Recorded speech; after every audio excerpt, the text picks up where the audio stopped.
गर्मा गर्म पैटीज और ठंडी ठंडी आइसक्रीम खाने के बाद हम बढ़ चले थे खाने को हजम करने के लिए थोड़ी एक्सरसाइज करने। पार्क के इस हिस्से में अलग अलग तरीके की एक्सरसाइज करने वाली मशीनें लगी थीं, जिन पर हमारे साथी शो ऑफ करने के लिए बस एक्सरसाइज करने लगे और दिखाने लगे। इतनी कसरत करने के बावजूद भी हमारे साथियों का खाना डाइजेस्ट नहीं हो पाया था, तो हमारे साथी पहुंच गए थे योगा शेड के नीचे योगा की प्लानिंग करने।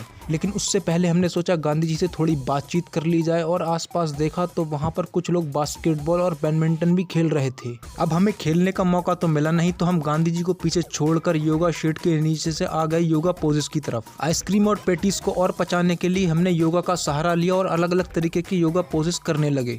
इन मूर्तियों को देखकर हमारे साथियों ने अलग अलग तरीके के योगा पोज लिए, जिन्हें देखकर इन मूर्तियों को भी हंसी आ गई। इन सब हंसी मजाक के बाद हमारी टोली आगे की तरफ बढ़ने लगी थी, जहां हमें एग्जिट लेना था। लेकिन उससे पहले हमें दिख गया ये मिरर इल्यूजन, जहां शीशे लगे हुए थे और इल्यूजन होता था। सबको पार कर हम आ गए पार्क के उस हिस्से में जहां एक बड़ा सा झंडा है, जो पोल आपको पीछे व्हाइट कलर का दिख रहा है, उसके ठीक ऊपर हमारे देश का तिरंगा फहराता है। तिरंगे वाली जगह पर था ये चाय वाला रेस्टोरेंट, लेकिन हमने जब इस उदास मूर्ति को देखा तो इसके साथ ही ये उदास खरगोश और दोगेश भाई भी बैठे थे। साथ ही यहाँ आम भी बिक रहे थे, लेकिन हमने सब कुछ पीछे छोड़ दिया और मेन गेट से एग्जिट ले लिया। अक्सर इस बरेली के मशहूर गांधी पार्क या फिर कंपनी गार्डन में भीड़ सुबह या शाम के वक्त ज्यादा होती है। अभी दोपहर का वक्त था तो भीड़ ज्यादा नहीं थी। खाने पीने के बाद कसरत करके हमने अपनी गाड़ियां उठाई, चल दिए घर की तरफ।